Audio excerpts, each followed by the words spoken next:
જય શ્રી કૃષ્ણ. શ્રીનાથજી બાવાની અસીમ કૃપાથી અને બધા વડીલોના આશીર્વાદથી જે આસર પરિવારના આંગણે શ્રીમદ ભાગવત સપ્તાહ જેવો અમૂલ્ય અવસર આવ્યો છે અને આપ સર્વેની ઉપસ્થિતિએ અવસરને મહામૂલ્ય બનાવ્યો છે. તો સમગ્ર આસર પરિવાર તરફથી બધાના ખૂબ ખૂબ ધન્યવાદ. અને આપણા શાસ્ત્રીજી બી ખૂબ સરસ કથારસ કરાવે છે, તો એનો પૂરેપૂરો લાભ લેવાની આસર પરિવાર તરફથી વિનંતી. અને આટલા બિઝી સ્કેડ્યુલમાંથી દેશ વિદેશથી આટલું લાંબુ ડ્રાઈવ કરીને અહીંયા સુધી આવવાનું, બધાને મળવાનું એ નાની વાત નથી. તો એના માટે સમગ્ર આસર પરિવાર તમારા બધાનો ખૂબ ખૂબ ધન્યવાદ માને છે. આજે આપણી વચ્ચે બધા મહેમાન આવેલા છે, પણ આપણી વચ્ચે એક સ્પેશિયલ ગ્રુપ છે, એનું કોઈને ઇન્ટ્રોડક્શન કરવાની જરૂરત નથી. રાજકોટ ભાટિયા મહિલા મંડળ ધાર્મિક સામાજિક જે કાર્યો કરે છે એના માટે આપણે એને બોલાવીએ, સ્ટેજ ઉપર બોલાવીએ અને શાસ્ત્રીજી પાસેથી એને ઉપરણું ઓઢાવીએ. તો પ્લીઝ આવો ઉપર.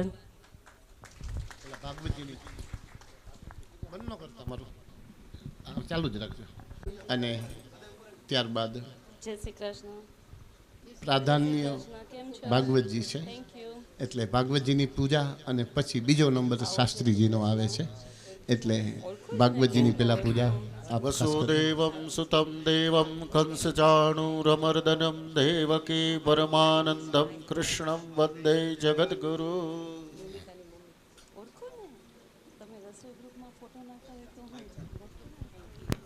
નમોસ્તુતે વ્યાસ વિશાલ બુદ્ધે ફુલ્લારવિંદાયતપત્રનેત્ર યેન ત્વયા ભારત તૈલપૂર્ણમ પ્રજ્વાલિતો જ્ઞાનમય પ્રદીપ્ત.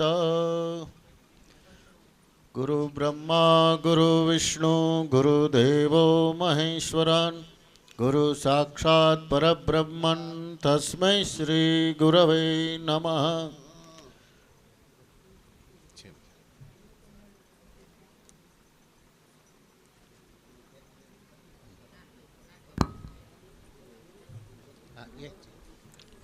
બોલો ભાગવત ભગવાન કી જય. કૃષ્ણ કનૈયા લાલ કી જય.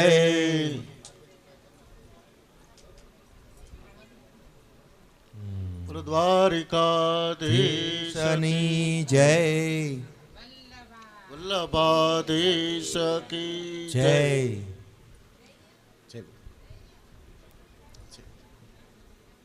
બહારથી પધારેલા ભક્તો, મહેમાનો, જે કોઈને ભાગવતજીની પૂજા કરવાની ઈચ્છા હોય તો અત્યારે મધ્યાહનના સમયે 12 થી 3 સ્ટેજ ઉપર આવી દર્શન પૂજન વંદન કરી શકે છે.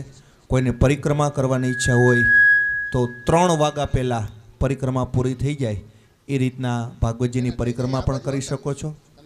અત્યારે બહારથી મહેમાનો સગાવાલા કોઈ પણ પધાર્યા હોય અને ભાગવતજીના દર્શન કરવાની ઈચ્છા હોય તો અત્યારે મધ્યાહનના સમયમાં ભાગવતજી પાસે આવી અને દર્શન વંદન કરી શકે છે. કોઈને પરિક્રમા કરવાની ઈચ્છા હોય 108 તો એ પણ અત્યારે મધ્યાહનના સમયમાં 108 પરિક્રમા 3 વાગ્યા પહેલાં પૂર્ણ થઈ જાય એ રીતના પરિક્રમા પણ કરી શકો છો. અને બહારથી પધારેલા મહેમાનો હોય તો એ પણ અત્યારે મધ્યાહનના સમયે દર્શન માટે આવી શકે છે.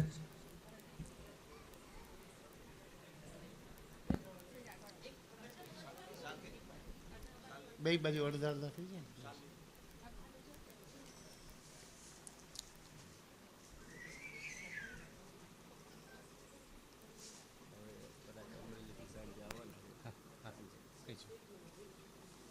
અત્યારે તો પૂરું થઈ ગયું.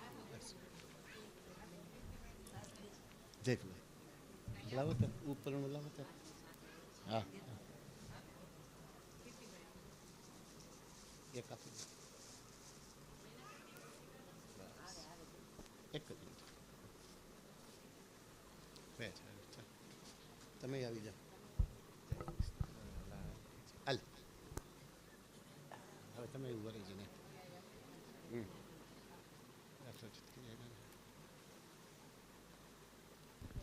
બહારથી પધારેલા મહેમાનો એને પણ અત્યારે દર્શન કરવાની વ્યવહાર ભાગવતજીનો સત્કાર કરવાની ઈચ્છા હોય તો એ પણ અત્યારે મધ્યાહનના સમયમાં આવી શકો છો.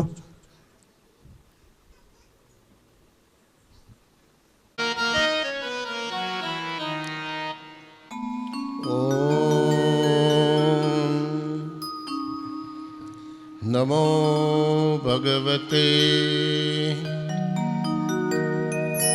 વાસુદેવાય.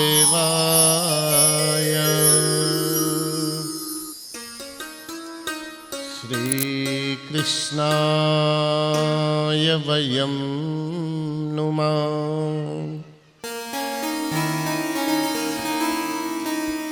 વંદે વંદારુમંદારમ મિંદુભૂષણનંદનમ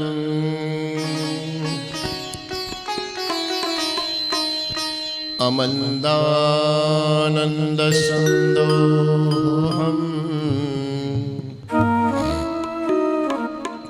વંદેહમ સિંદુરાનનમ.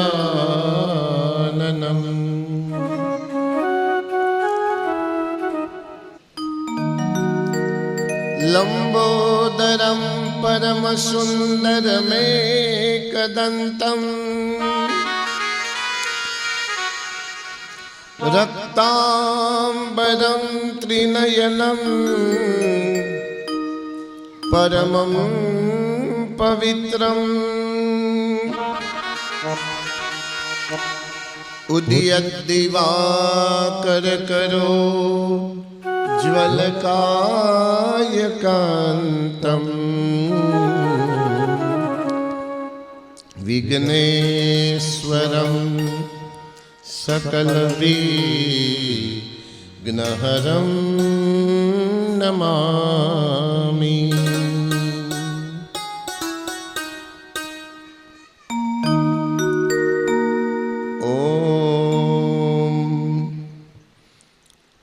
નમો ભગવતે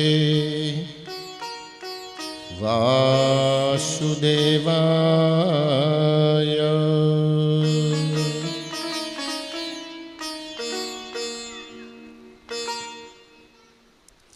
ભગવાન શ્રી કૃષ્ણચંદ્રના ચરણારવિંદની અંદર નમસ્કાર કરી ભાગવતજીના ચરણોમાં વંદન કરી આસર પરિવારને આંગણે એક નૈમિત્તિક જ્ઞાન યજ્ઞ ચાલે છે અને આ યજ્ઞ જન્માંતરે ભવેત પુણ્યમ તદા ભાગવતમ લભેત. જન્મો જન્મના પુણ્યનો ઉદય થાય ને એને આંગણે એના પરિવારમાં ભાગવતજી પધારે.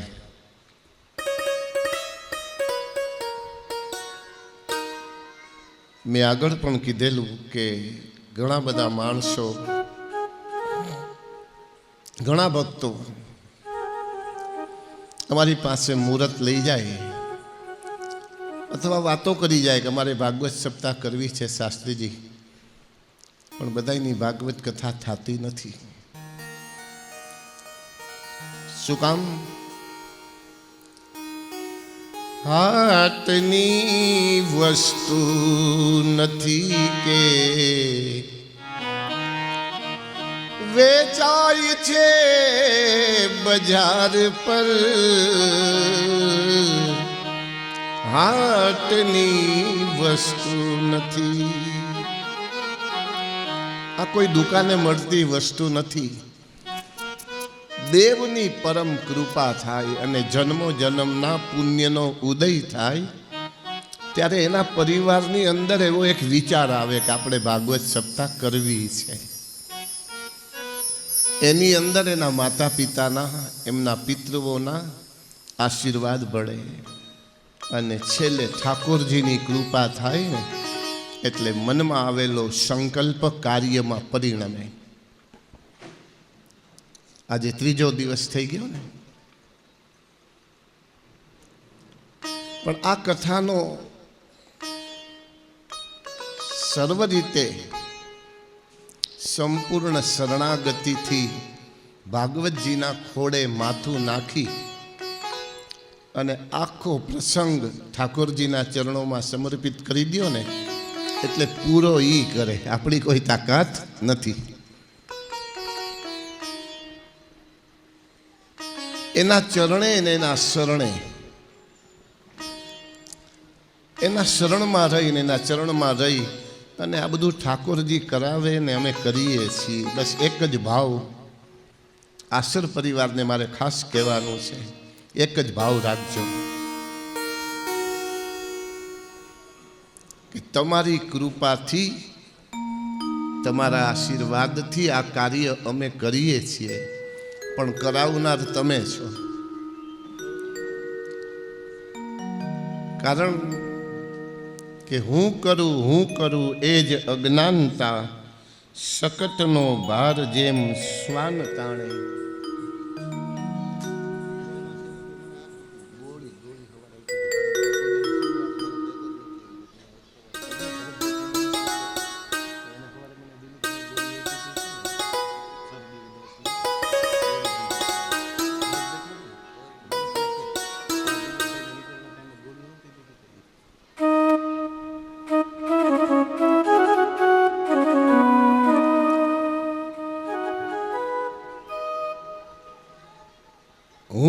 હું કરું એ જ અજ્ઞાનતા, શકટનો ભાર જેમ શ્વાન તાણે.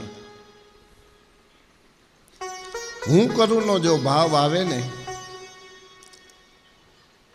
તો કાર્ય ભગવાન એ કાર્યમાંથી ખસી જાય. તમે કરાવો છો ને અમે કરીએ છીએ એ ભાવ રાખીએ તો આપણો પ્રસંગ આખો નિર્વિઘ્નતાએ સંપન્ન થઈ જાય. ભાગવતજી ઉપર ભરોસો, ઠાકોરજી ઉપર ભરોસો, શ્રીનાથજી બાબા ઉપર એક ભરોસો રાખી અને ધર્મ કાર્ય છે, દેવ કાર્ય છે, એ દેવના યોગથી થાય છે. શ્રીમદ ભાગવત શાસ્ત્ર આપણે આંગણે પધાર્યું છે, આપણે એને પરિક્રમા કરી છે, વાજતે ગાતે બેન્ડ વાજાની સાથે રમતા કૂલતા નાચતા ભાગવતજીને શિર ઉપર ધારણ કરી અને આપણે એને પધરાવ્યા છે.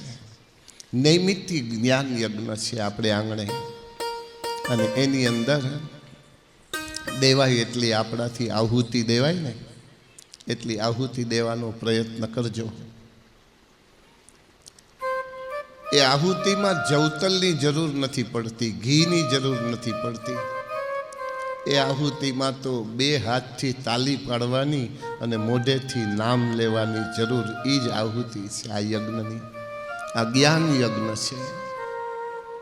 ભગવાનનું નામ સ્મરણ થાય એટલું કરવું, કરાવવું અને કરતા હોય ને કરવા દેવું, એ એક પુણ્ય છે. કરતા હોય, ભગવાનનું નામ લેતા હોય એને લેવા દેવું, એનું પુણ્ય બતાવ્યું છે. ભાગવતજીની કથા શ્રવણ કરવા માટે આપણે ઘરેથી નીકળ્યા હોય ને, અધિકાર ન હોય ને, તો રસ્તામાં એવા માણસનો આપણને ભેટો થાય. તમે નીકળાવો અહીં ભાગવતજીની કથામાં આવવા માટે, પણ રસ્તામાં એક વ્યક્તિ તમને એવી મળી જાય કે તમે કોઈ દિવસ અમારી ઘરે નથી આવ્યા, આજ તો આવવું જ પડશે. અને ભાગવત કથા તો હજી 7 દિવસ હાલવાની છે, કાલ જાયજો ને, અહીં સુધી ન પહોંચવા દઈએ. જેના ભાગ્યમાં ન હોય ને એ શ્રવણ ન કરી શકે. પણ મને તમને કાંઈ સારું લગાડવાનું કાંઈ જરૂર નથી ને હું કાંઈ ગઢવી નથી, ચારણ નથી કે મારે તમારા વખાણ કરવા. હું વ્યાસ ગાદી ઉપર બેઠેલો વક્તા છું. એટલે અહીં તો સત્ય હકીકત કેવી એ એક ભાગવતજીનો મહિમા હોય છે, એની મર્યાદા હોય છે. કોઈ માનવને પ્રસન્ન કરવા માટે ભાગવતજીની કથા ન હોય. એ વખાણ કરે તોય ભલે, ન કરે તોય ભલે. અમે ભાગવતજીની મર્યાદા કોઈ દિવસ ઉલ્લંઘન કરતા નથી, છોડતા નથી. શક્ય હોય એટલી ભાગવતજીની મૂળ કથા, અમારા ગુરુદેવનો આદેશ છે કે ભાગવતજીની મૂળ કથાને બેટા કોઈ દી છોડતો નહીં.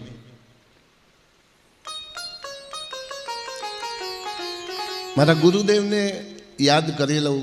તમારા જૂના નજીકના પાડોશી ભાનુભાઈ પંડ્યા, કદાચ આપ ઓળખતા હશો, તમારી શેરીથી આગળ જ રહેતા, શાંતિ દાદાના દીકરા ભાનુભાઈ પંડ્યા.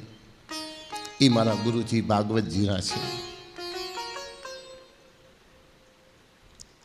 અને એ ગુરુની આજ્ઞા એવી હતી કે મૂળ ભાગવતને કથામાં છોડતા નહીં. બેટા, ઇતર વાતો તો ઘણી બધી કરનારા મળશે, પણ ભાગવતજીની કથા તમે વ્યાસ ગાદીએ બેઠા હો ત્યારે ભાગવતજીની કથાને નહીં છોડતા. એટલે તમે ક્યાંય દોષમાં નહીં આવો એવું એનું કહેવાનું થતું. વ્યાસ ગાદી ઉપર બેઠા પછી કોઈ મનોરંજન કરવાની વસ્તુ નથી. સહજતાથી કોઈ વાર આનંદ આપણે કરી લઈએ, બરોબર છે, પણ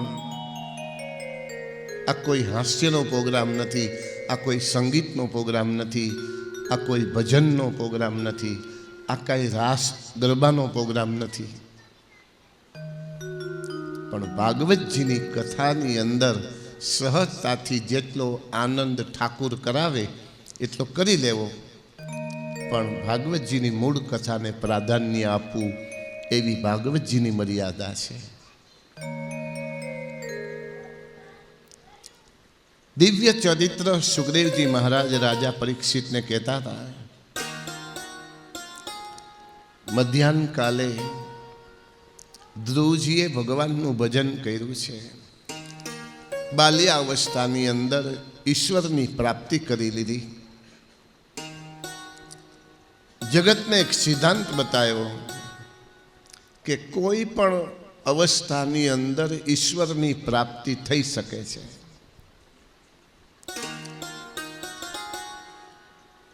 ભાગવત કથા અમે અનેક પરિવારોની અંદર કરવા જાતા હોય, પણ વધારે જગ્યાએ એવું જોવા મળે કે જેની ઘરે ભાગવત કથા હોય ને એ ઘરધણી બીજી વ્યવસ્થામાં જ પડ્યા હોય, એ કથા શ્રવણ ન કરી શકે. પણ અહીંયા એક આનંદ એ છે કે આસર પરિવાર પોતે કથા કરે છે અને કથા શ્રવણ કરે છે. કથા શ્રવણમાં સમય આપીને બેસે છે. મહેમાન કથા શ્રવણ કરે, પણ ઘરધણી ઉપર જવાબદારી જાજી હોય ને, એટલે મહેમાન આવશે એનું શું કરવું, ભોજનાલયનું શું કરવાનું છે, સાંજે શું કરવાનું છે. અમારા ભૂદેવો કંઈક ને કંઈક લિસ્ટ આપ્યા કરે, આ લેતા આવજો, ઓલું લેતા આવજો. એ વ્યવસ્થામાં પડ્યા હોય.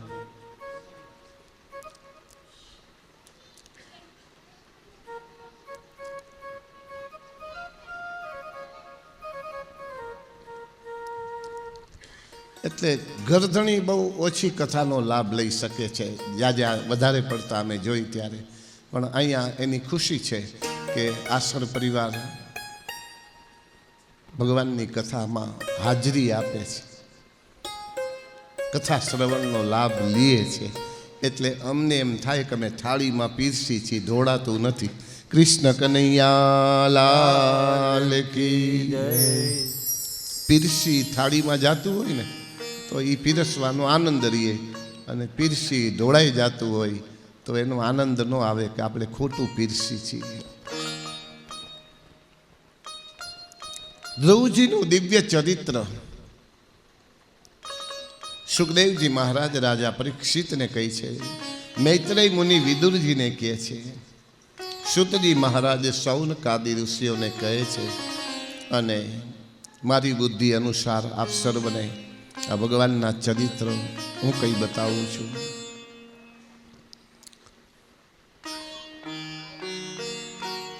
વાસ્તે ગાસ્તે ઉતાનપાદ રાજા એક મોટી હાથણીને શણગારીને પોતાનો દીકરો ઈશ્વર પ્રાપ્તિ કરીને આવ્યો. એનો આનંદ એના માતા પિતાને કેવો હોય. એક સારી ડિગ્રીની અંદર પોતાનું સંતાન કોઈ સારા માર્ક્સ લઈને આવે, કોઈ સારું પદ લઈને આવે, કોઈ સારો ફિલ્ડ લઈને આવે, તો એના મા બાપ જે રાજી થાય ને. પણ વચ્ચે મારે એક વાત કેવી છે કે સંતાન સુખમાં હોય, પ્રગતિમાં હોય કે દુઃખમાં હોય, ત્યારે હૃદયપૂર્વક આનંદ અને હૃદયપૂર્વક દુઃખ એ સાચું કોઈને થતું હોય તો એ માતા પિતાને જ થાય. માતા પિતા સિવાય બીજા બધાએ આપણને આશ્વાસન આપે દુઃખમાં અને સુખની અંદર કોંગ્રેચ્યુલેશન કરે, પણ એ ખાલી મેસેજ લખવા પૂરતું સીમિત હોય. એને હૃદયથી આનંદ થયો હોય કે ન થયો હોય એની આપણને ખબર ન હોય, પણ આપણને સારું લાગે એટલા માટે એ કોંગ્રેચ્યુલેશન આપણને લખીને મોકલી દે અથવા મોઢે કહી જાય. હૃદયનો ભાવ દર્દમાં અને સુખમાં બેયમાં સાચો કોઈને હોય હૃદય સુધીનો તો એ માતા પિતાને હોય. અને આ જગતની અંદર બે જણા હારીને રાજી થાય. હારમાં કોઈ દી આનંદ ન હોય, જીતમાં આનંદ હોય. હારમાં કોઈ દી આનંદ હોય, પણ બે વ્યક્તિ એવી છે કે એ હારીને રાજી થાય. એ બે કોણ છે? એક પિતા પોતાનું સંતાન પોતાના કરતા સવાયું થાય ને ત્યારે એનો બાપ હારીને રાજી થાય કે મારા કરતાં મારો દીકરો હવાયો થયો. નોકરી, બિઝનેસ, ધંધો, કોઈ પણ વસ્તુ હોય એની અંદર કાંઈ પણ પ્રકારની પ્રગતિ કરે ને ત્યારે એનો બાપ હારીને રાજી થાય, એનો પિતા હારીને રાજી થાય. બીજા છે ગુરુ, જેની પાસે વિદ્યા અભ્યાસ કર્યો હોય. એ ગુરુ એનો એક શિષ્ય હોય ને એ ગુરુ કરતા જ્યારે સવાયો થાય ને, સારી પ્રગતિ કરે ને ત્યારે એ ગુરુ હારીને રાજી થાય કે મારો શિષ્ય છે, મારા કરતા સવાયો થયો. એ હારીને રાજી થાય. એમાં જે ઉતાનપાદ રાજા પોતાનો દીકરો ઈશ્વર પ્રાપ્તિ કરીને આવ્યો એટલે દીકરાનું સામયું પિતા કરવા નીકળો છે.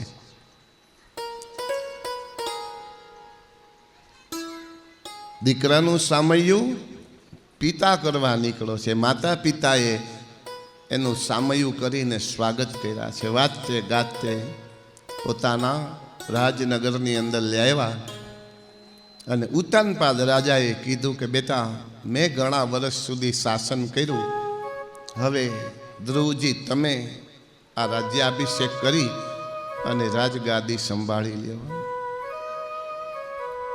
ઉતાનપાદ રાજાએ પોતાના દીકરા ધ્રુવને યજ્ઞો દ્વારા ભગવાનનું યજન કરાવ્યું, પુણ્ય યજ્ઞાદિક અનુષ્ઠાન દ્વારા પાપનો ક્ષય કરાવ્યો અને 36,000 વર્ષ સુધી રાજ્યનું પાલન કર્યું છે.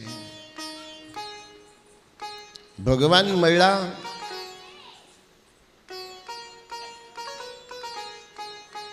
બાળક ભગવાનનું સ્વરૂપ છે, મોટા ભગવાનનું સ્વરૂપ નથી. એ તમને કહી દઉં. એટલે બાળકને ખબર ન હોય કાંઈ કથા ચાલે છે તો આપણે આમ કરાય કે ન કરાય, એના મા બાપને અવશ્ય ખબર હોય. એ જવાબદારી એના માતા પિતાની છે. બાળક ભગવાન છે એ બરોબર છે, પછી તમને મને કોઈ ભગવાન નથી કહેતું એટલે એને બધી સમજદારી આવી ગઈ હોય. મારું કહેવાનું તાત્પર્ય સમજાય છે ને? બાળક ઈશ્વરનું સ્વરૂપ છે, એને ખબર નથી, પણ એના માતા પિતાને અવશ્ય ખબર હોય ને હોય જ. એટલે એ જવાબદારી બાળકને સાચવવાની એના માતા પિતાની આવે જો સંભાળે તો. કૃષ્ણ કનૈયા લાલ કી જય.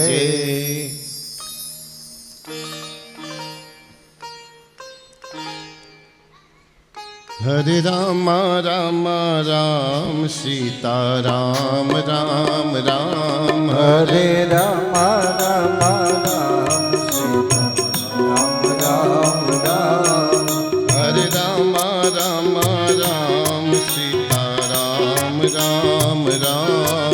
હરે રામ રામ રામ સીતારામ રામ રામ હરે રામ રામ રામ સીતારામ રામ રામ હરે રામ રામ રામ સીતારામ રામ રામ હરે રામ રામ રામ સીતારામ રામ રામ હરે રામ રામ રામ સીતારામ રામ રામ હરે રામ રામ રામ સીતારામ રામ રામ હરે રામ રામ રામ સીતારામ રામ રામ હરે રામ રામ રામ સીતારામ રામ રામ હરે રામ રામ રામ સીતારામ રામ રામ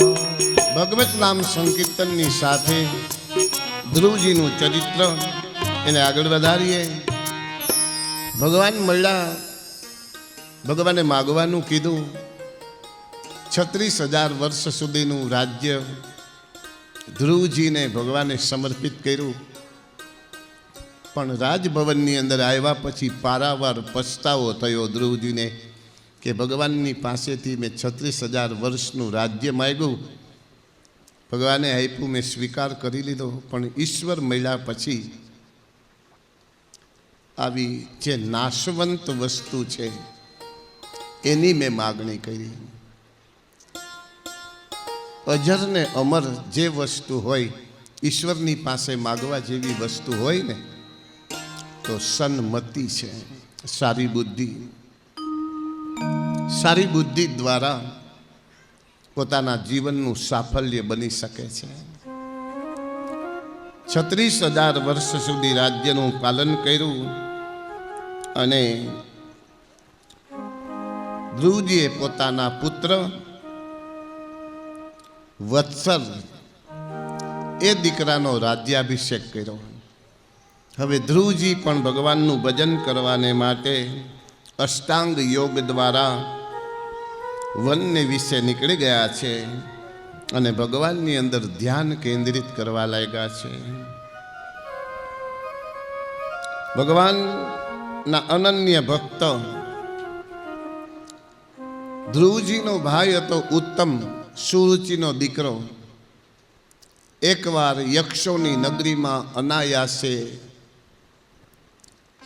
જઈ ચડ્યો અને યક્ષો દ્વારા ઉત્તમનો નાશ કરવામાં આવ્યો. ઉત્તમના મૃત્યુના સમાચાર સાંભળ્યા એટલે ધ્રુવજી યક્ષોની સામે યુદ્ધ કરવા માટે તૈયાર થયા. મોટા સૈન્યની સાથે અનેક યક્ષોનો સંહાર કરવા લાગ્યા. ધ્રુવજી જ્યારે યક્ષોને મારવા લાગ્યા ત્યારે મનુ મહારાજે આવીને ધ્રુવજીને સમજાવ્યા કે તમે ભગવાનના કૃપા પાત્ર ભક્ત છો, તમને યુદ્ધ ન શોભે. એક યક્ષે તમારા ભાઈને માર્યો, એના બદલામાં તમે અનેક યક્ષોનો સંહાર કરવા તૈયાર થયા છો. માટે ભગવત ભક્ત કોઈ દિવસ યુદ્ધ ન કરે. ભગવાનના ભક્તો તો ક્ષમા આપે. ધ્રુવજી મનુ મહારાજે સમજાવ્યા અને મનુ મહારાજના ઉપદેશથી ધ્રુવજીએ યુદ્ધમાંથી વિરક્તિ લીધી અને કુબેરની પાસેથી વરની પ્રાપ્તિ કરી છે. ભગવાનનું ભજન કરવાને માટે વનની અંદર અષ્ટાંગ યોગ દ્વારા ભગવાનનું યજન પૂજન કરવા લાગ્યા અને સમય વ્યતીત થતા જાતસ્ય હિ ધ્રુવમ મૃત્યુ ધ્રુવમ જન્મ મૃતસ્ય ચ. પોતાની આયુષ્ય મર્યાદા પૂર્ણ થઈ એટલે એક દિવ્ય વિમાન ધ્રુવજીને લેવાને માટે આવ્યું. ભગવાનના પાર્ષદોએ કીધું કે અમે તમને લેવા માટે આવ્યા છીએ, આપ પધારો. ધ્રુવજી જ્યાં વિમાનમાં બેસવા જાય ત્યાં નતમસ્તકે મૃત્યુએ આવી અને ધ્રુવજીના ચરણોમાં વંદન કર્યા. આ પૃથ્વીનો નિયમ છે કે મૃત્યુનું શરણ, મારા મસ્તક ઉપર પગ મૂકો એટલે મૃત્યુનો સ્વીકાર કરો. એના મસ્તક ઉપર પગ મૂકીને ધ્રુવજી વિમાનની અંદર બિરાજમાન થયા. ભગવાનના પાર્ષદો દ્વારા વિમાન ચાલવા લાગ્યું. રસ્તે જતા માં સુનીતિ યાદ આવ્યા. જેના દૂધના પ્રતાપે, જેના સંસ્કારના પ્રતાપે મને ઈશ્વરની પ્રાપ્તિ થઈ અને મને વિમાન મળે, પણ મારી માની ગતિ શું થઈ છે? ભગવાનના પાર્ષદોને કીધું કે ઊભું રાખો વિમાન. ભગવાનના પાર્ષદોએ કીધું કે પાછળ જે બીજું વિમાન આવે છે એમાં તમારી માતા, આવા ભગવાનના અનન્ય ભક્તને જન્મ દેનારી માતાને વિમાન જ મળે. એનું પાછળ વિમાન આવે છે, એને પણ દિવ્ય સ્થાનની પ્રાપ્તિ થઈ છે. વિમાન દ્વારા ભગવાનનું ધ્રુવલોકમાં ગમન કર્યું અને ભગવાને એનું દિવ્ય સ્થાન આપ્યું. ધ્રુવજીને કેવું સ્થાન આપ્યું? આખો ધ્રુવલોક, જેને સપ્તર્ષિઓ આજે પણ પરિક્રમા કરે છે. અને આજે પણ એ ધ્રુવજીના દર્શન જે બ્રાહ્મ મુહૂર્તમાં જાગતા હોય ને એને થાય. બ્રાહ્મ મુહૂર્ત એટલે સવારે 4:30 થી 6નો સમય છે. આપણે 9 વાગે બેડ ટી પીતા હોય એને ધ્રુવજી જોયા ન હોય. 8 વાગે મારી ચા થઈ ગઈ એમ કોક હા પાડે તો આંખ ખોલે, નહીતર ન ખોલે. એને ધ્રુવજી ન જોયા હોય. પણ આપણી એક સંસ્કૃતિ છે કે લગ્ન થતા ને એ લગ્ન રાત્રિના સમયે થતા, અને રાત્રિના સમયે વહેલી સવારે એ વિધિ પૂરો થાય. અને એ વખતે પંડિતો વર અને વધુના હાથમાં શ્રીફળ આપે અને ઉત્તર દિશા તરફ ધ્રુવજીના દર્શન કરાવે. ધ્રુવ દર્શનનો વિધિ છે લગ્નની અંદર. લગ્ન વિધિ કોઈની પાસે સમય નથી, અને બ્રાહ્મણોએ સમજી ગયા કે હવે આને કોઈને વિધિ કરવો જ નથી, તો પછી આપણે શું કામ કરાવવો જોઈએ?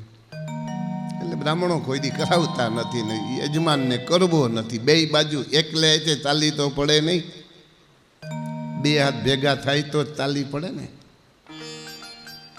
એટલે બ્રાહ્મ મુહૂર્તની અંદર વર વધુને ધ્રુવ દર્શન કરાવવાનો લગ્ન વિધિમાં આજે પણ એ વિધિ છે જ.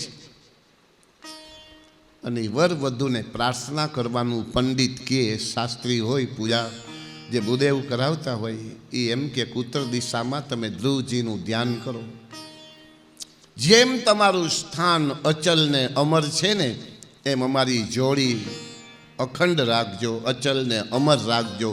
એવી પ્રાર્થના વરઘોડિયા પાસે, વર વધુની પાસે કરાવે. એવું દિવ્ય સ્થાન ધ્રુવજીને મળ્યું છે.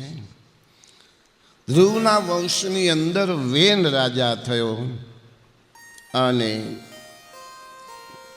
વેન રાજા અંગનો દીકરો, પણ જન્મતાની સાથે ક્રૂર કર્મ કરનાર. અંગ રાજા જ્યારે પરલોક સિધાવ્યા એટલે વેનને રાજગાદી ઉપર અનિચ્છાએ પ્રજાએ બેસાડ્યો. પણ જેવો રાજા હોય એવી એની પ્રજા થાય. પ્રજા હંમેશા ધાર્મિક રાજાની અપેક્ષા કરે, ન્યાય અને નીતિવાળો રાજા હોય એની અપેક્ષા કરે. પણ આ વેન એવો થયો હતો, ક્રૂર પ્રકૃતિવાળો, દારૂણ પ્રકૃતિવાળો, અધર્મ, અનીતિ ને અત્યાચાર કરનારો આ વેન થયો. એટલે પ્રજા બધી ત્રાહીમામ થઈ ગઈ કે આવો કાંઈ રાજા હોય. વેને પોતાની પ્રજાની અંદર એક જાહેરાત કરાવી. શું જાહેરાત કરાવી? ન યષ્ટવ્યમ ન દાતવ્યમ ન હોતવ્યમ દ્વિજા ક્વચિ ઇતિ ન્યવારયદ્ ધર્મમ ભેરી ઘોષેણ સર્વસ. ઢંઢેરો પીતાવીને જાહેરાત કરી કે મારી પ્રજા ન યષ્ટવ્યમ, કોઈ યજન ન કરે, કોઈ ભગવાનની પૂજા ન કરે, ન દાતવ્યમ, કોઈને દાન ન આપે, ન હોતવ્યમ, કોઈ યજ્ઞ ન કરે, અને દ્વિજા ક્વચિત, બ્રાહ્મણો વેદ એનો ઉચ્ચાર ન કરે. આવો અધર્મપૂર્વકનું એલાન, અધર્મપૂર્વકની જાહેરાત કરી અને પ્રજા બધી ત્રાહીમામ થઈ ગઈ. અરે રે, બધા ઋષિમુનિઓ ભેગા થઈને એમ થયું કે આપણો રાજા છે એને અસતોમાં સદગમય, એને અસત્યના માર્ગેથી આપણે સત્યના માર્ગે લઈ જાય, એને સમજાવવો જોઈએ, એને સાચી સમજ આપવી જોઈએ, આપણી જવાબદારી છે. બધા ઋષિમુનિઓ ભેગા થઈ અને સમજાવવાને માટે વેનના રાજભવનમાં આવ્યા. વેનના રાજભવનની અંદર આવી અને બધા ઋષિમુનિઓ સમજાવવા લાગ્યા કે મહારાજ, આપ તો રાજા છો અને તમે આવી જાહેરાત કરાવી તો એનાથી પ્રજાનું કલ્યાણ નથી ને તમારું કલ્યાણ નથી. ધર્મો રક્ષતી રક્ષત, હંતો વૈ હંતી. ધર્મની જેટલી રક્ષા થાય ને એટલી ધર્મ આપણી રક્ષા કરે, અને ધર્મને જો હણવામાં આવે તો ધર્મ આપણો નાશ કરે. રાજા ધર્મથી જ આખું જગત ચાલે છે, માટે તમે ધર્મનો નાશ નહીં કરો. રાજાને ઋષિમુનિઓએ આવું સમજાયું, પણ જેને સમજવું હોય ને, જેને સ્વીકાર કરવો હોય ને, એ સાચી વાતનો સ્વીકાર કરી લે, પણ જેને સમજવું ન હોય ને એ સામું જ્ઞાન આપે. આપણે કોઈને એમ કહી કે રોજ સ્નાન કરવું જોઈએ, તો સ્નાન જેને કરવું છે એ આપણી વાતનો સ્વીકાર કરી લે કે હા બરોબર, સ્નાનથી શુદ્ધિ છે, આપણા શરીરની સ્નાનથી શુદ્ધિ છે, રોજ નાહવું જોઈએ એમ. પણ જેને નાહવું નથી એ આપણને સામું જ્ઞાન આપે તો મહારાજ નાહવાથી શુદ્ધ થઈ જવાય. માછલા તો આખો દી જળમાં જ પૈડા હોય તો એને આપણે કેમ પવિત્ર કહેવા? આવું સામું જ્ઞાન આપે, કારણ કે એને સ્વીકાર નથી કરવો સાચી વાતનો. વેન રાજાને ઋષિમુનિઓની વાતનો સ્વીકાર નહોતો કરવો, એટલે એણે એમ કીધું કે તમે ઝાર પુરુષનું સેવન કરો છો, હું રાજા છું, પ્રજાનો ઈષ્ટદેવ હું જ છું. મન વચન અને કર્મથી તમારે મારી સેવા પૂજા કરવી જોઈએ. આ નારાયણ આદિ દેવી દેવતાઓની પૂજા કરવાની જરૂર નથી. જે કાંઈ તમારે કરવું હોય એ રાજા જ, એ તમારા ઈષ્ટદેવ છે. ઋષિમુનિએ સમજાવ્યા છતાં રાજા માયનો નહીં. ઋષિઓને ક્રોધ આવ્યો. એક દર્ભની સળી લીધી, એમાં વજ્રની આશંકા કરી અને ઋષિમુનિઓ એકી સાથે બોલ્યા. હાથની અંદર દર્ભ લઈ અને રાજા, આવો રાજા જોઈએ જ નહીં, હાથમાં દર્ભની સળી લીધી. આ ઋષિ મુનિઓની તાકાત, મંત્રની શક્તિ કેવી છે એ ભાગવતજી બતાવે. ઋષિમુનિઓ બોલ્યા, હન્યતામ હન્યતામ એસ પાપ પ્રકૃતિ દારૂણ. આ રાજા નથી, આ પાપ છે, પ્રકૃતિથી દારૂણ છે. હન્યતામ, આને મારી નાખો. દર્ભની સળીનો જ્યાં ઘા કર્યો વેન રાજા ઉપર, ત્યાં દડામ દ્વારા પૃથ્વી પર પડી ગયો, રાજ સિંહાસનમાંથી નીચે પડી ગયો અને દેહમાંથી પ્રાણ નીકળી ગયા. વેનની માતા સુનીતા હતી, એને પોતે દીકરાનું શબ એક તેલની કડાઈની અંદર સાચવી રાખ્યું અને સમય વ્યતીત થતાં વેનની ભૂજાઓનું મંથન કરવામાં આવ્યું. રાજા વગર પ્રજા રહી શકે નહીં, અરાજકતા ફેલાય, ચોર ડાકુ લૂંટારો એનો ભય વધી જાય, એટલે રાજગાદી ખાલી ન રહે. વેનની ભૂજામાંથી, વેનની ભૂજાનું મંથન ઋષિમુનિઓએ કર્યું અને એક પૂજામાંથી એ જ ભુજામાંથી એક કાળો અને ઠીંગણો પુરુષ ઉત્પન્ન થયો. આખો કાળો ચપટું જેનું નાક અને એક ઠીંગણો પુરુષ એ પહેલાં ઉત્પન્ન થયો. ઉત્પન્ન થતાની સાથે ઋષિમુનિઓની પાસે આજ્ઞા માગી. ઋષિમુનિઓએ કીધું કે નિષિદ્ધનો અર્થ થાય બેસી જાઓ. બેસી જવાનું કીધું. પણ એ જે કાળો કુરૂપ અને ઠીંગણો બાળક ઉત્પન્ન થયો હતો એમાંથી જે જાતિ થઈ એમાંથી નિષાદ કહેવાણા, જે જંગલની અંદર રહેનારા આદિવાસી જાતિ આપણે કહી છીએ એની ઉત્પત્તિ નિષાદની ઉત્પત્તિ એમાંથી થઈ. જમણી ભુજાનું મંથન કરવાને માટે બધા ઋષિમુનિઓ તૈયાર થયા અને જમણી ભુજાનું મંથન કર્યું એટલે એની અંદર એક યુગ્મ સ્ત્રી અને પુરુષનું જોડલું ઉત્પન્ન થયું. અને એ સાક્ષાત લક્ષ્મી નારાયણનો અવતાર પૃથુ મહારાજ અને અર્ચી મહારાણી, આવું જોડલું ઉત્પન્ન થયું. અને પૃથુ મહારાજનો રાજ્યાભિષેક કર્યો. રાજ્યાભિષેક કરતાની સાથે પ્રજાજનોએ પૃથુ મહારાજની સ્તુતિ કરી, હાથ જોડીને પ્રાર્થના કરી કે તમે સાક્ષાત નારાયણનો અંશાવતાર છો, પ્રજાનું કલ્યાણ કરવાવાળા અમારા રાજા છો. પૃથુ મહારાજની આ સ્તુતિ કરતા પૃથુ મહારાજ જ્યાં રાજગાદી ઉપર આવ્યા ત્યાં પ્રજાજનો વેન રાજાના અનીતિ અત્યાચારને અધર્મથી પૃથ્વી બધા રસોને ગળી ગઈ હતી. કોઈ પણ ધાન્ય વાવવામાં આવે એ કંઈ ઉગતું નહોતું.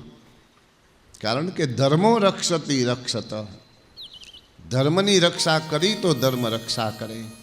એટલે પૃથ્વી એને બહુ ભાર લાગે અધર્મનો, એટલે બધા ઔષધિ આદિ પદાર્થોને ધરા ગળી ગઈ છે. અંદર વાવવામાં આવે કાંઈ ઉગતું નથી, જલનો પ્રબંધ નથી, અન્નનો પ્રબંધ નથી. પ્રજા બધી ત્રાહિમામ થઈ ગઈ અને પૃથુ મહારાજની પાસે આવી અને પ્રાર્થના કરી કે તમે અમારા અન્નદાતા મહારાજા છો, અમારા માટે અન્નનો પ્રબંધ કરો. અમારા માટે આ પૃથ્વીની અંદર બધું નીગળી ગઈ છે, ગળી ગઈ છે, એ બધું અમને પૃથ્વીમાંથી પાછું આપો. પૃથુ મહારાજે હાથની અંદર ધનુષ અને બાણ લઈ અને પૃથ્વીને શિક્ષા કરવાને માટે તૈયાર થયા. ત્યાં પૃથ્વીએ ગાયનું રૂપ ધારણ કરીને પૃથુ મહારાજને કીધું કે હું તો બહુ રત્ના વસુંધરા,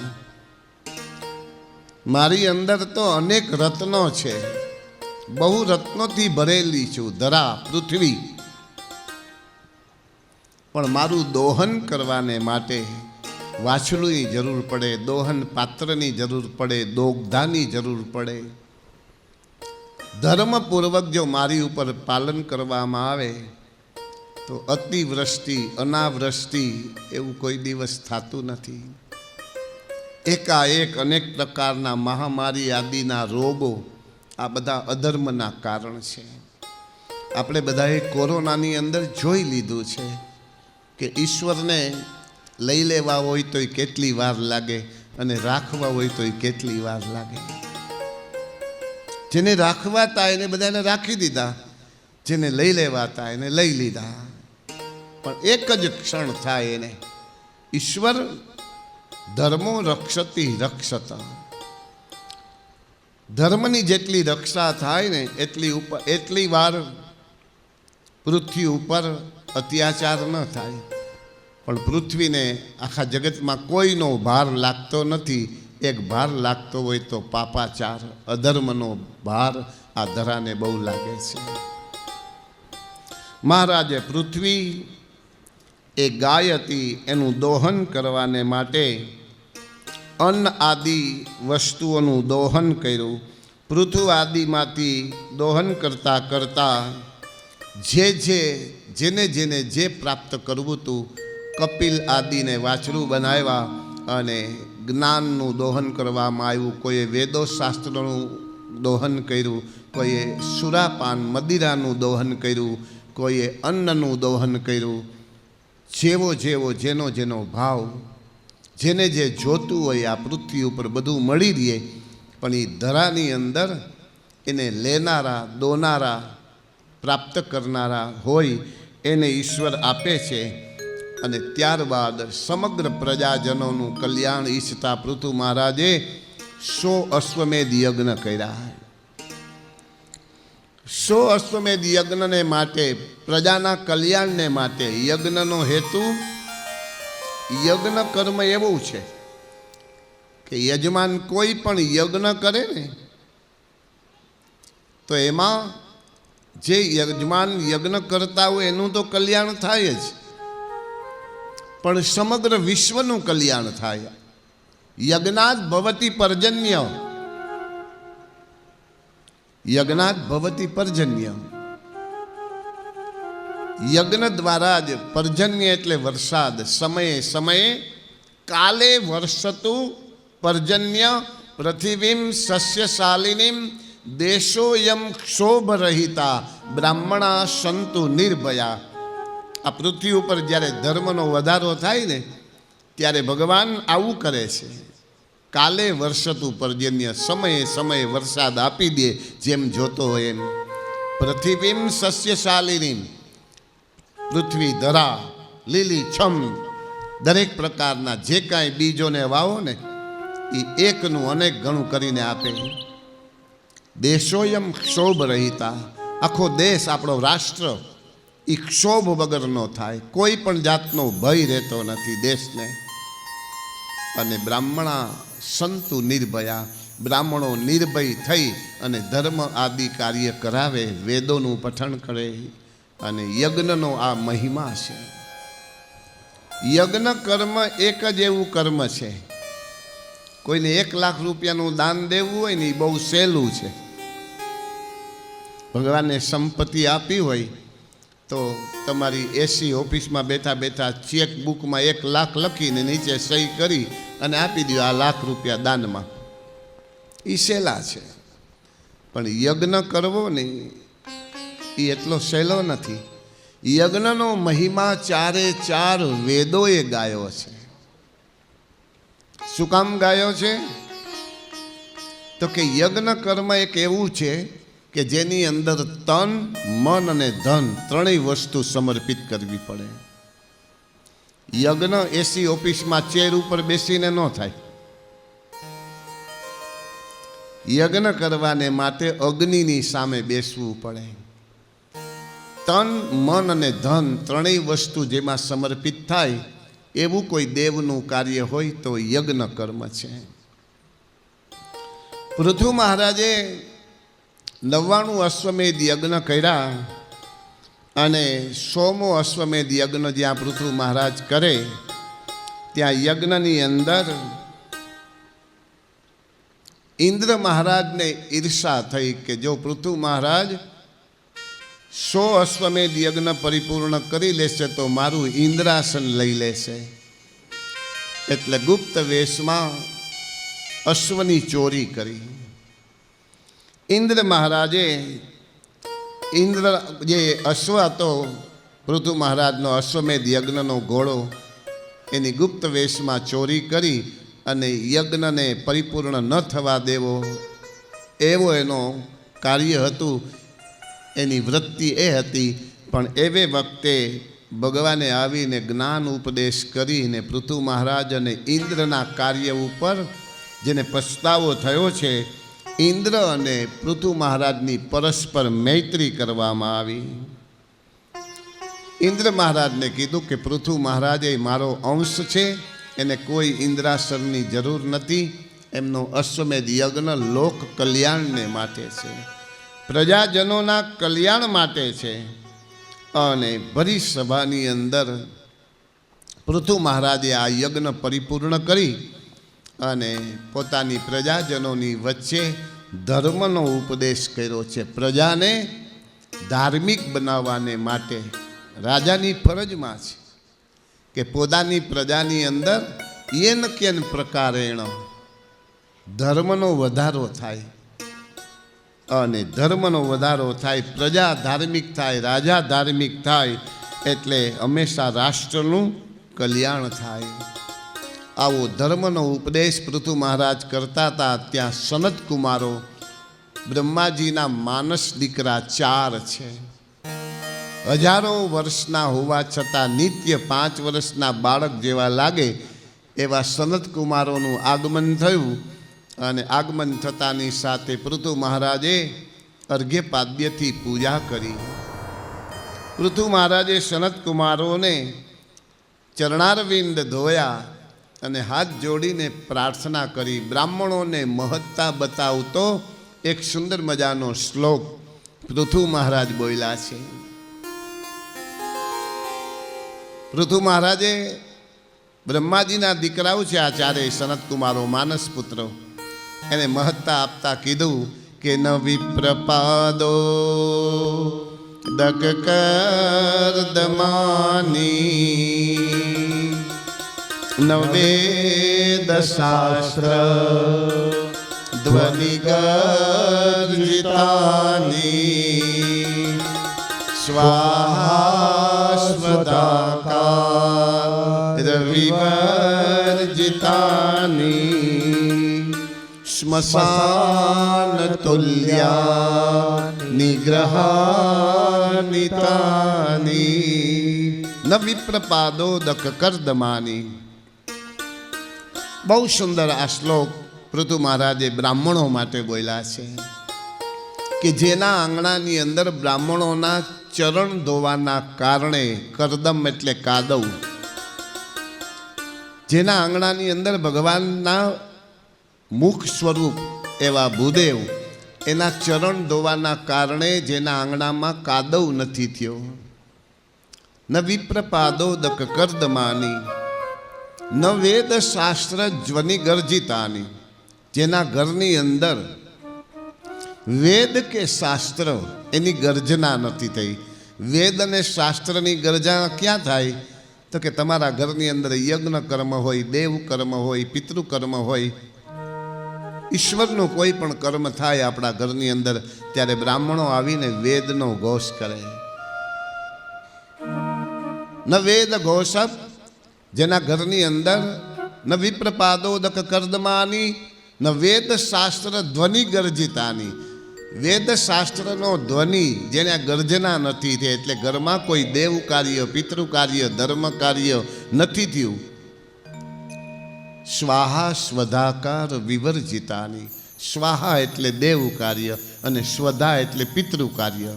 જેના ઘરની અંદર દેવ કાર્ય પણ નથી થયું, પિતૃ કાર્ય પણ નથી થયું, તો એ ઘર કેવું કીધું? સ્મશાન તુલ્યા નિગ્રહાનિતાની.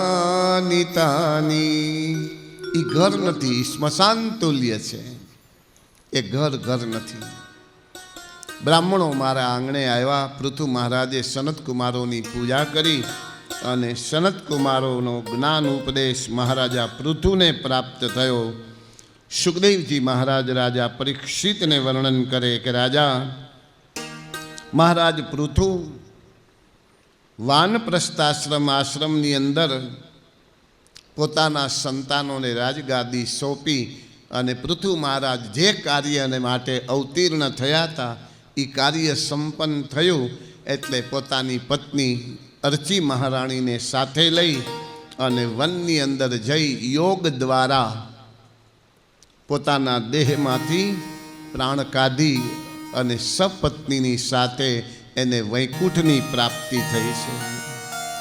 પૃથુ મહારાજના પ્રપૌત્ર એનું નામ પ્રાચીન બરહી, અને પ્રાચીન બરહી રાજાના સંતાનો એને પ્રચેતા તરીકે આખા જગતમાં ઓળખવામાં આવે, જેને રુદ્રગીતનો ઉપદેશ કરવામાં આવ્યો છે. અને પ્રચેતાઓ દ્વારા નારદજી દ્વારા પુરંજન આદિ ઉપાખ્યાન કહેવામાં આવ્યું. પુરંજન એટલે પુરંજનનું દિવ્ય ચરિત્ર એટલે જીવની કથા બતાવી, તમારી ને મારી કથા બતાવી. પુરંજન એટલે આ દેહ, અને આ દેહની અંદર અનેક પ્રકારની કામનાઓથી ભરેલો છે. કામનાથી ભરેલો દેહ અને જન્મતાની સાથે જેમ જેમ મોટા થાય એમ કામ, ક્રોધ, લોભ, મોહ, મત્સર, મારું તારું, માન, અપમાન આ બધું આપણને અસર કરવા લાગે. પણ સમય વ્યતીત થતાં આપણે પોતાના પરલોકને માટે કોઈ દિવસ વિચાર કરતા નથી.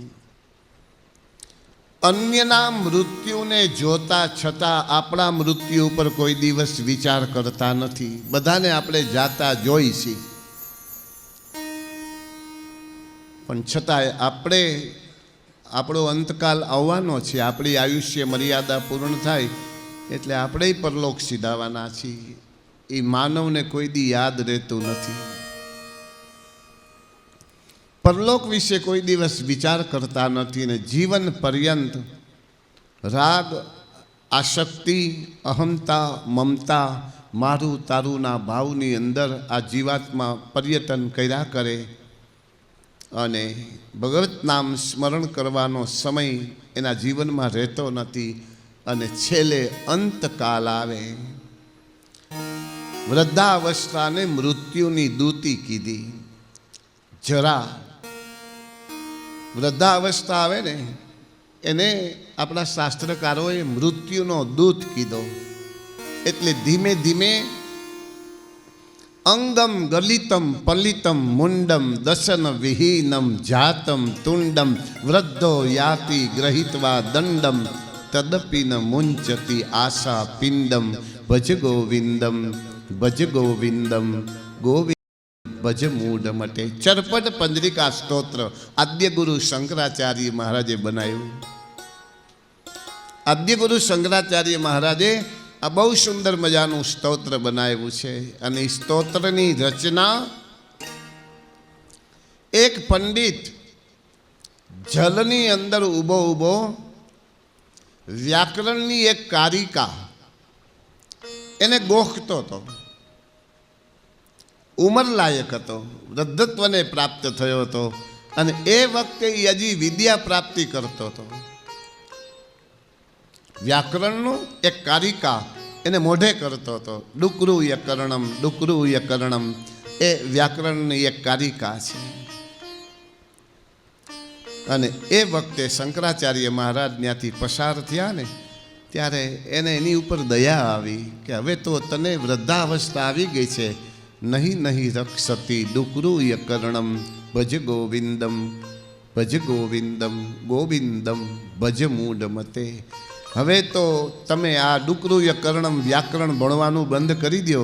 હવે તો ગોવિંદને ભજી લ્યો. શંકરાચાર્ય મહારાજનો આ સ્તોત્રની અંદર ભાવ એ હતો. બહુ સુંદર વર્ણન એમાં કર્યું છે. અગ્રે વન્ની પૃષ્ઠે ભાનું રાત્રો ચીબુકમ સમર્પિત જાનું. બહુ સુંદર વાત કરી. આગળ રાત્રિ, અગ્રે વહની પૃષ્ઠે ભાનું, પાછો દિવસ અને રાત, પણ રાત્રો સમર્પિત ચીબુકમ જાનું. જાનું એટલે આપણા બે ગોઠણ અને ચીબુક એટલે દાઢી. રાત્રિના સમયે જે બુઝુર્ગ વૃદ્ધત્વને પ્રાપ્ત થયા હોય ને એના બે ગોઠણ રાત્રે દાઢીને અડી જાય એવી રીતના તૂટીયું વાળીને સૂતા હોય.